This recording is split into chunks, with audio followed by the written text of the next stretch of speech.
종말론 이단과 접촉하는 친구에게 어떤 조언을 했으면 좋겠습니까? 라는 문의를 듣게 됩니다. 그때 제가 이렇게 이야기를 했습니다.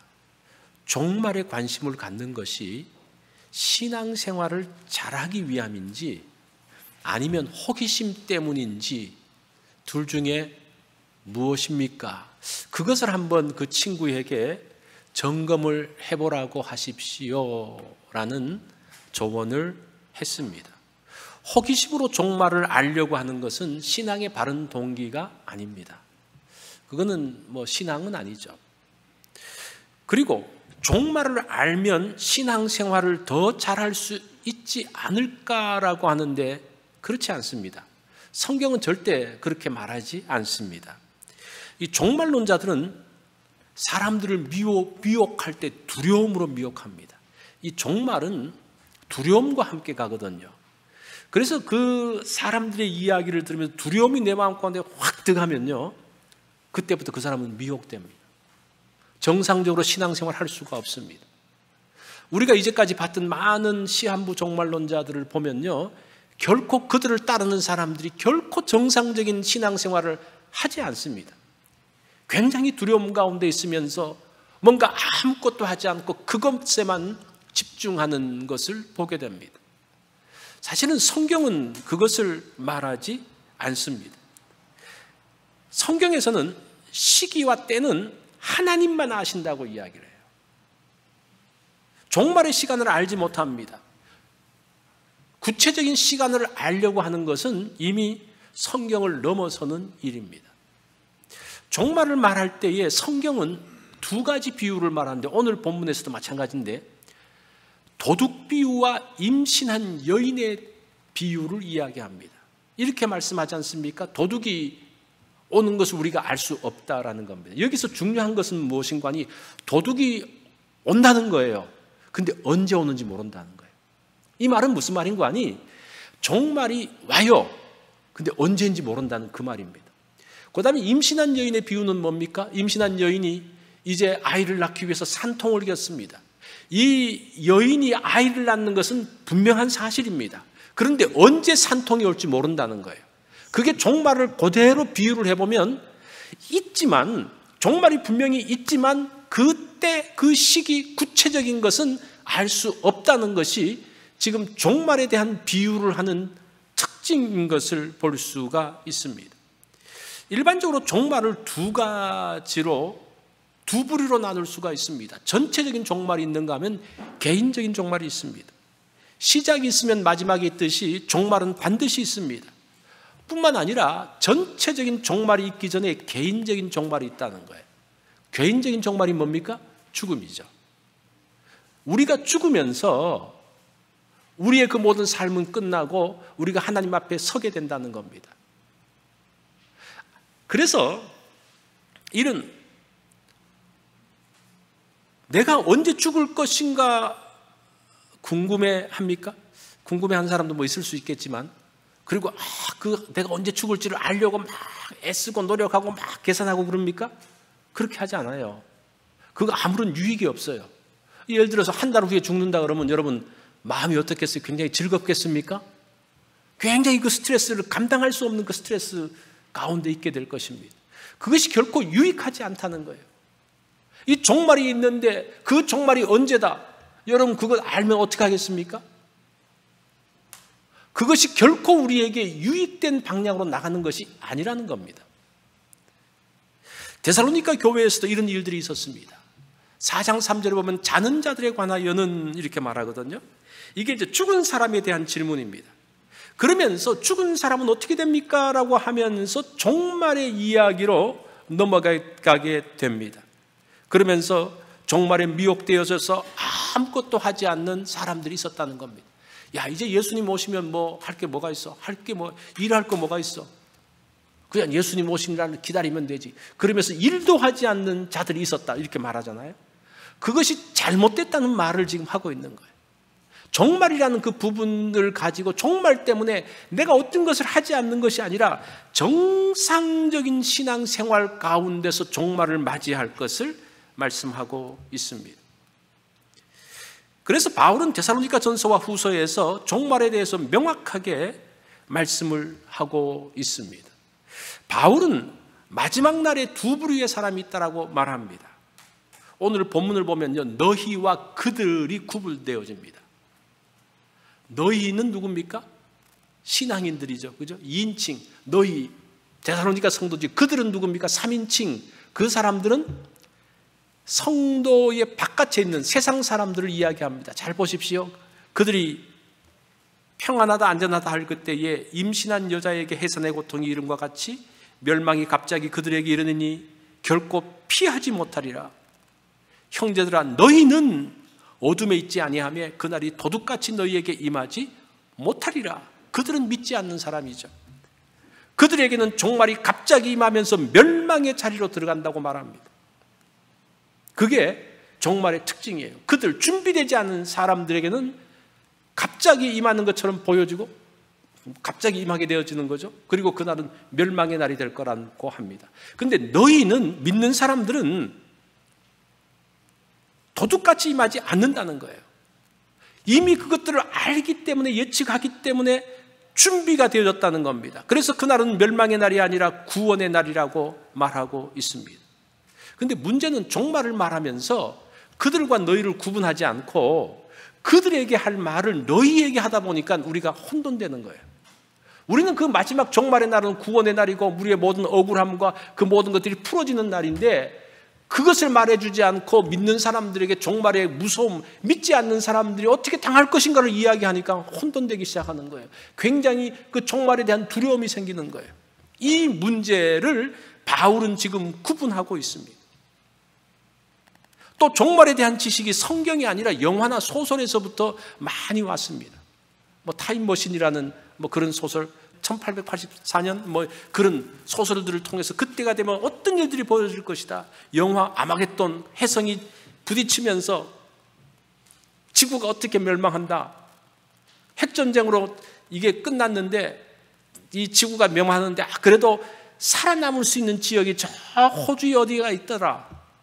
이런 종말에 대한 것이 뒤섞여가지고 성경과 영화와 소설이 뒤섞여가지고 있다 보니까 두려운 거예요. 이게 모호한 거예요. 이렇게 뒤섞여서 만들어진 종말론에 미혹되면요, 마지막을 바르게 준비할 수가 없습니다. 자, 오늘은 성경이 말씀하고 있는 종말에 대한 말씀을 드리려고 합니다. 제가 이 종말에 대한 것을 이 짧은 시간에 말하는 것은 할 수가 없죠. 그러나 그 방대한 것을 오늘은 데살로니가를 선서를 중심으로 마지막 때를 준비하는 그리스도인은 무엇을 해야 될 것인가를 제가 세 가지로 간단하게 말씀을 드리겠습니다. 이게 전체를 말하지 않더라도 여러분들이 요 사실만 분명히 기억하면요, 종말에 대해서 많은 경우 흔들리지 않을 것입니다. 자, 첫 번째는 무엇인가 하니 종말을 준비하는 것은 내가 누구인지를 아는 겁니다. 나는 누구인가? 정체성에 대한 겁니다. 종말이 있는 것을 아는 그리스도인이 알아야 될 중요한 것, 내가 누구냐라는 거예요. 4절과 5절의 내용이 그거죠. 형제들아, 너희는 어둠에 있지 아니하며 그날이 도둑같이 너희에게 임하지 못하리니. 그 5절에 보면 왜냐하면이라는 게 있어요. 우리 한글 성경은 번역은 안 했는데, 왜냐하면 너희는 다 빛의 아들이요 낮의 아들이기 때문이다, 이렇게 되어 있어요. 왜 그날이 도둑같이 임하지 않냐? 우리가 빛의 아들이고 낮의 아들이기 때문이라는 겁니다. 그리스도인은 빛의 아들이요 낮의 아들이라고 말합니다. 여기서 아들이라고 말하면 이 여성들이 조금 불만을 가질 수도 있죠. 왜 딸이라고 하지 않고 왜 아들이라고 말하냐? 제가 전에도 한번 말씀드린, 여기서 아들이라는 개념은 상속자라는 개념이에요. 오늘날은 딸들도 다 상속되어지만 옛날에는, 요 당시에는 딸들에게는 상속이라는 게 없습니다. 그러다 보니까 딸들에게 그러면 굉장히 의미가 잘못되어져요. 그래서 이 아들이라는 것은 지금으로 말하면 모든 사람, 남녀 모든 사람들을 말하는 건데, 특별히 상속에 대한 것에 대한 강조점이 있다는 것을 한번 생각을 하십시오. 예수 그리스도가 빛이십니다. 예수 그리스도는 낮에 속해 있습니다. 그래서 우리도 빛에 속한 사람들이라는 겁니다. 그래서 우리의 마지막 날은 멸망의 날이고 두려움의 날이 아니라 빛의 날입니다. 구원의 날입니다. 우리의 억울함이 해결되는 날입니다. 초대교회 성도들을 보면요, 참 그분들이 당한 고난은 정말 우리가 이루 말할 수가 없어요. 야, 어떻게 저렇게 살았을까? 예수 믿는 것 때문에 많은 어려움들을 당하죠. 재산을 빼앗기죠. 자기 고향을 떠나야 되죠. 자기가 한 곳에 머물러 살지를 못합니다. 그 많은 위험과 그 손해를 감수하고도 신앙을 버리지 않아요. 그 버리지 않았던 이유가 무엇인가 하니 예수님의 오심 때문에 그랬어요. 이 땅의 삶은 잠깐이고 주님과 영원히 함께 사는, 그렇죠? 우리가 많이 살아봤자 70년, 80년, 100년까지 살아도 하나님과 영원히 살 수천 년, 수만 년에 비해서는 아무것도 아닌 거죠. 그거를 보면서 참아내는 거예요. 그날은 주님이 오시면, 그 당시는 예수님이 빨리 오실 것이라는 그런 생각들을 했으니까 내가 지금 어렵게 있지만 주님만 오신다면 나의 그 모든 억울함이 씻겨지는 날이고 나의 그 모든 아픔들이 씻겨지는 날이라고 그들은 생각을 했습니다. 그러니까 그런 어려움 가운데서도 참아내는 거예요. 억지로 참는 것이 아니라 그 마음 가운데 마음이 평안한 거예요. 그 사람들이 순교하기 위해서 그 콜로세움 경기장에 들어갑니다. 짐승들이 달려들기 시작합니다. 그 가운데서도 찬송을 부르면서 그 얼굴에 평안의 빛을 잃지 않습니다.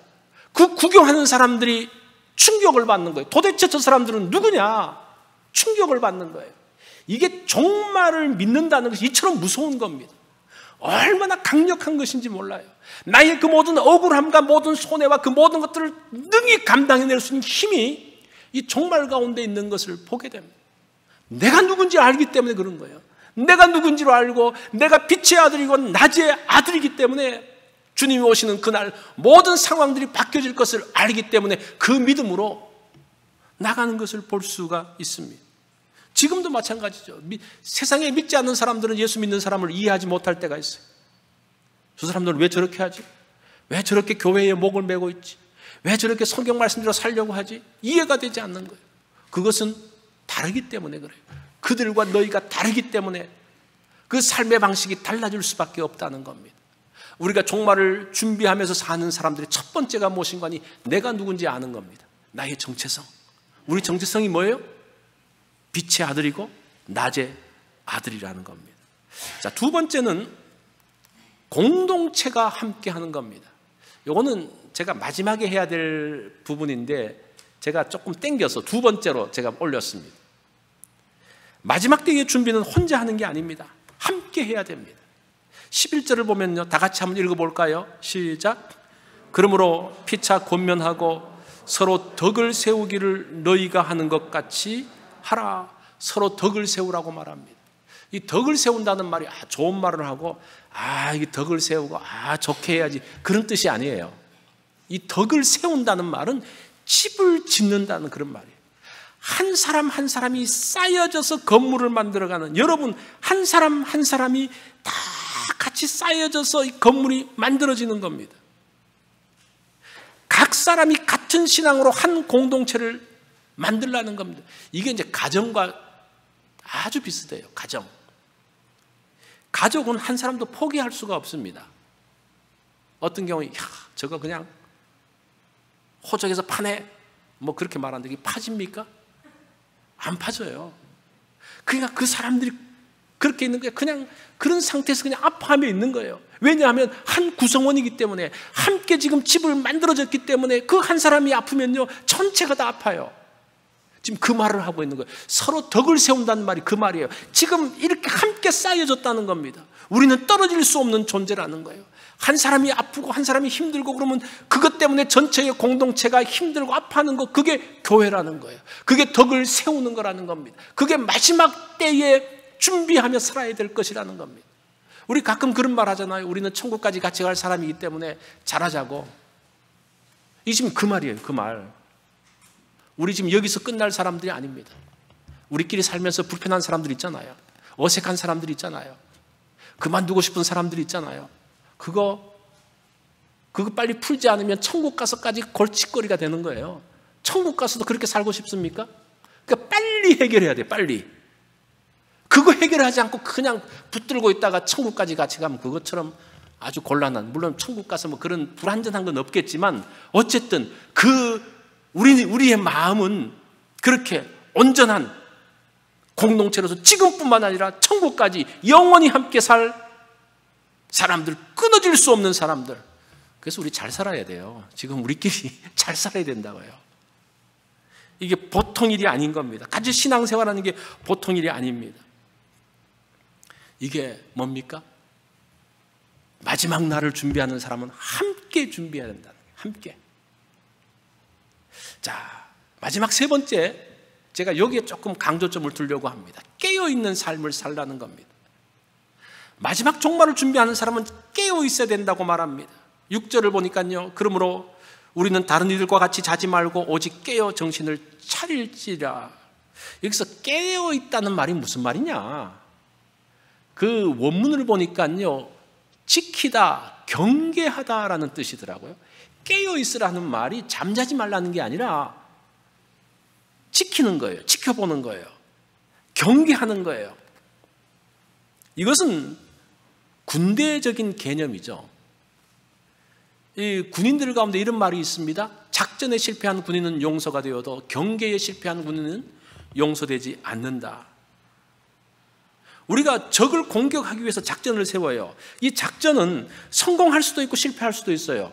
그것 가지고 뭐 크게, 물론 이제 거기에 대한 책임 추궁은 조금 있겠지만 그것 때문에 크게 그거 하지는 않습니다. 그런데 경계, 보초 서는 것에 실패하면요, 끝장납니다. 예를 들어 우리 부대가 있는데 한 사람이 졸면서 적이 들어오는 걸 몰랐어요. 그러면서 다 자고 있는데 거기서 뚫리면요, 거기 있는 사람들 다 죽어버려요. 그럼 그걸로 끝나버려요. 그러니까 이 경계에 실패하면 그 사람은 용서할 수 없다는 거예요. 이게 얼마나 무서운 말인지 모릅니다. 그러기에 깨어서 정신 차리고 지키는 일에 반드시 성공해야 된다는 겁니다. 여기서 정신 차리고라는 말이 술 취하지 않는 상태를 말합니다. 술 취하지 않는 것. 술 취한다는 말이 뭡니까? 통제력을 잃는 것을 이야기해요. 술을 먹으면요, 지정신이 아니잖아요. 자기가 말해놓고도 무슨 말 했는지 모르잖아요. 그죠? 이게 정신 차린다는 것은 다른 것에 마음을 빼앗기지 말라는 그런 뜻입니다. 내 통제력을 내가 컨트롤할 수 없으면 자신을 지킬 수가 없습니다. 저는 군대 생활을 최전방에서 하지는 않았습니다. 그런데 이 최전방 철책선은 보초가 많으면 많을수록 좋기 때문에 후방에 있는 부대 사람들을 뽑아가지고 한 일주일씩 보초를 세워요. 제가 이제 그렇게 한번 뽑혀가지고 최전방에서 보초를 선 적이 있었어요. 일주일 동안. 그러니까 이제 뭐 이 철책선이 있고 이제 바로 저기 막 북한군들이 보이고 그런 데서 서는 거예요. 이 전방 보초는 밤에 섭니다. 뭐 A형, B형, C형 뭐 있는데 뭐 이런 것들은 설명할 건 없고, 이 보초를 나가면 가장 중요한 게 졸음이에요. 졸음. 밤새도록 서야 되기 때문에 그 조는 것이 굉장히 문제예요. 그래서 막 음악을 막 틀어요. 그래서 막 음악 그 용량도 얼마나 큰지 가요부터 시작해서 뭐 마징가 제트 노래까지 그냥 막 틀어요. 그냥 여기서 그냥 막 틀어요. 그럼 저쪽에서는 또 트는데 뭐라는 거야? 위대한 수령 뭐 어떻게 저런 것도 저기서 또 막 해요. 뭐 정신이 복잡해요. 그냥 그 시끄럽고 정신이 복잡한데도 밤이 깊어지면요 깜빡깜빡 졸아요. 그래서 그 졸지 못하게 음악을 틀 뿐 아니라 조는가 안 조는가를 또 지키기 위해서 순찰을 합니다. 이제 또 다른 군인이 다니면서 이게 지금 잘 서고 있는지를 이제 보는 거예요. 졸지 말라 그러는 거예요. 이게 뭡니까? 정신 차리는 거예요. 정신 차리는 거. 어떤 사람은 보초를 서면서 담배 피우는 사람이 있습니다. 이 군인이 밤에 보초 선 사람이 담배 피우면 그거 가장 나쁜 거예요. 왜냐하면 이 불빛이, 담배 불빛이 작은 것 같지만 밤에 이 불빛이요 멀리서도 그게 보여요. 그러면 아, 보초가 저기 있네.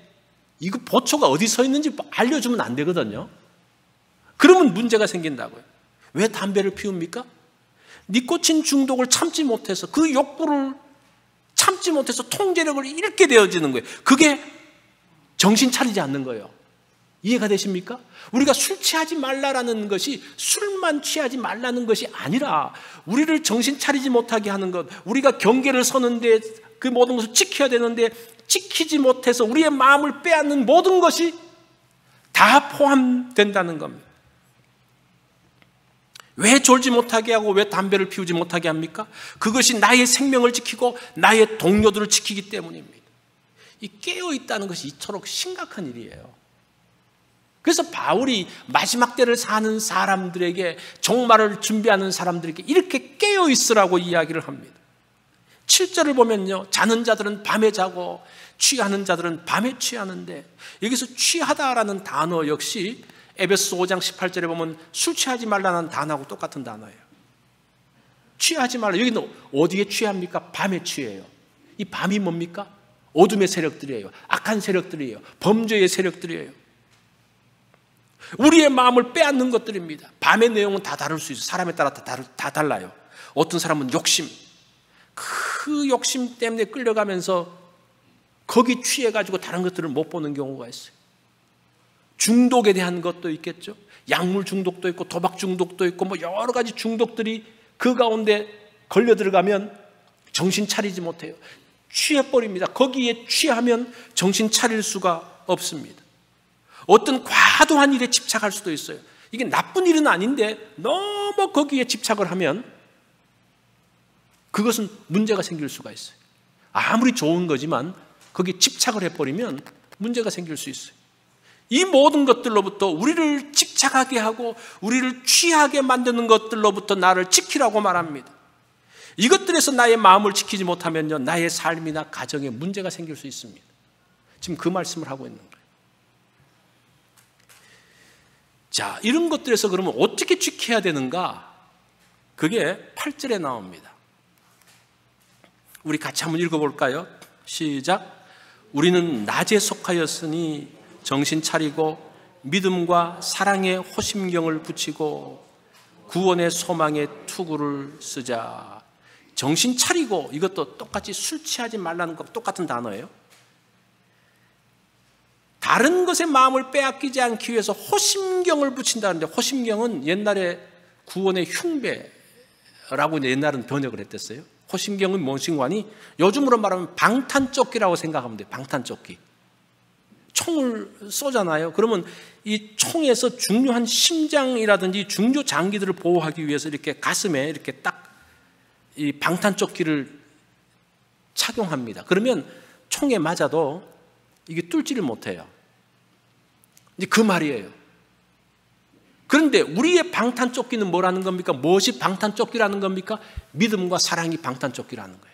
지금 마지막 날 가운데서 우리를 미혹하고 밤에 취하게 하고 술 취하게 하고 우리를 혼미하게 만드는 것들로부터 지키는 것이 믿음과 사랑이라는 겁니다.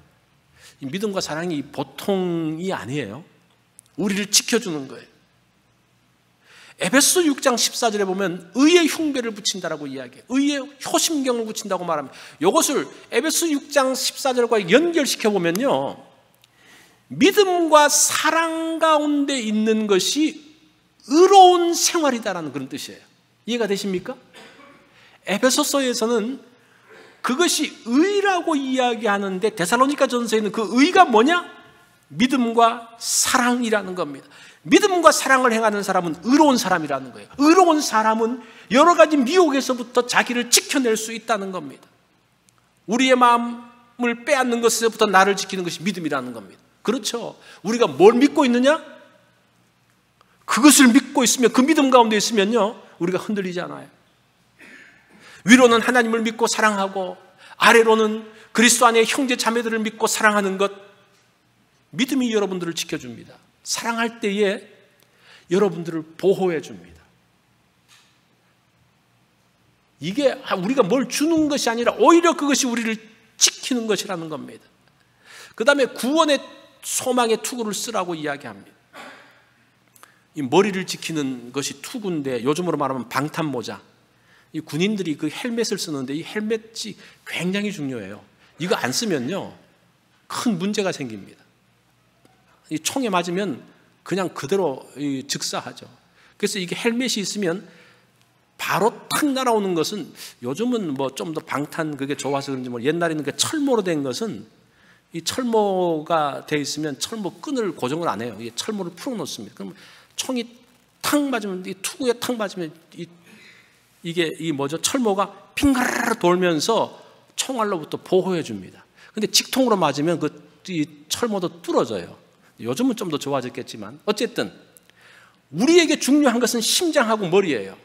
이것을 지켜주는 것이 의의 호신경과 구원의 투구라는 겁니다. 구원의 소망의 투구, 구원을 좀 더 자세히 보면 구원의 소망이라고 이야기합니다. 8절을 보면, 이 8절 내용을 한번 잘 보면, 제가 좀 그 시제와 같이 좀 보겠습니다. 우리는 낮에 속하였으니 정신 차리고 있어라. 현재형입니다. 믿음과 사랑의 호신경을 붙였고, 과거형이에요.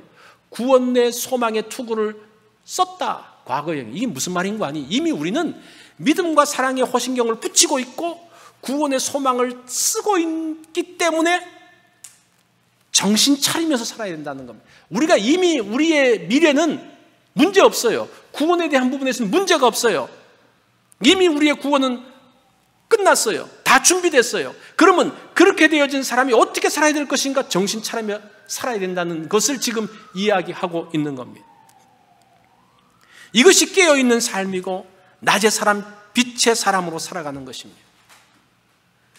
늙은 쥐의 유언이라는 우화가 있습니다. 어떤 늙은 쥐가 죽음을 앞두고 어린 쥐와 젊은 쥐들을 다 불러놓고 유언을 합니다. 얘들아, 내 말을 꼭 명심해라. 세상을 살면서 무서운 게 몇 가지가 있다. 조심해야 된다.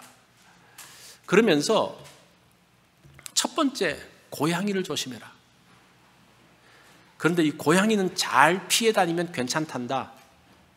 나도 경험이 쌓이니까 나중에는 고양이를 아예 그냥 갖고 놀았다. 무섭지만 뭐 그런 대로 괜찮다. 두 번째는 쥐덫이란다. 이것도 무섭지만 그래도 얼마든지 피해 다닐 수 있다. 나중에 경험이 생기면 먹이만 빼먹을 수 있지. 자, 그런데 마지막 이 세 번째는 정말 심각한 것이다. 그것은 쥐약이란다. 이건 조금만 맛보면 얼마나 달콤한지, 그리고 입맛을 자극하는 냄새가 대단하거든. 나도 이것 맛보고 큰일 날 뻔했단다. 우리 친구들 중에서는 이것 맛보다가 아예 가버린 쥐들이 많았지. 그러니까 쥐약을 특히 조심해야 되느니라, 이렇게 유언했다는 그런 이야기가 있습니다. 이것은 우리에게도 적용이 되는 것 같아요. 눈에 보이는 것은, 그 눈에 보이는 무서운 것은 피할 수 있습니다. 무섭기 때문에 조심해요. 야, 저거 조심해야지. 조심하지 말라 그래도 조심할 수밖에 없어요. 근데 정말 위험한 건 무엇인가 하니 달콤하게 입맛을 자극하는 겁니다. 이건 나쁘다고 이야기하는데 또 먹어요. 왜 먹어요? 맛있으니까 먹는 거예요. 맛있으면 뭐까지 먹습니까? 독약까지 먹는 거예요. 우리 다 성인병 걸리고, 이거 여러분 의사들이 이건 조심하세요, 이거 먹으면 안 됩니다, 그래서 안 먹습니까? 먹잖아요. 그게 무섭다는 거예요. 그게 무섭다는 거예요. 내 마음을 유혹하는 것입니다. 일단 맛보고 나면 유혹을 떨쳐버리기 어렵습니다. 그것이 우리를 취하게 만드는 겁니다. 그것이 우리의 마음을 빼앗아 버립니다. 이거 조심해야 돼요. 여러분의 마음을 지키는 방탄조끼가 있습니까? 여러분 방탄조끼가 있습니까? 그렇죠. 예수님을 믿고 예수님을 영접한 사람은 방탄조끼가 다 있어요. 구원의 투구, 구원의 소망의 투구, 방탄모자가 있습니까? 예, 있죠. 근데 여러분 이거 점검하셔야 돼요. 이거 안 돼 있는 사람은 문제가 돼요. 자, 하나님의 자녀는 이미 이것들을 가지고 있습니다. 우리의 미래는 걱정하지 않으셔도 됩니다. 이제는 뭘 해야 된다는 겁니까? 하나님의 자녀답게 정신 차리고 사셔야 된다는 거예요. 우리가 구원은 다 보장되어졌지만 창피하게 구원받을 수 있다는 거예요. 부끄러운 구원에 들어갈 수 있다는 거예요. 우리가 천국에 가긴 갔지만 굉장히 부끄러울 수 있다는 겁니다. 그렇게 하지 않기 위해서 깨어 있어야 되는데, 깨어 있는 게 뭡니까? 믿음과 소망 가운데 사는 거예요. 믿음과 사랑으로 사는 거예요.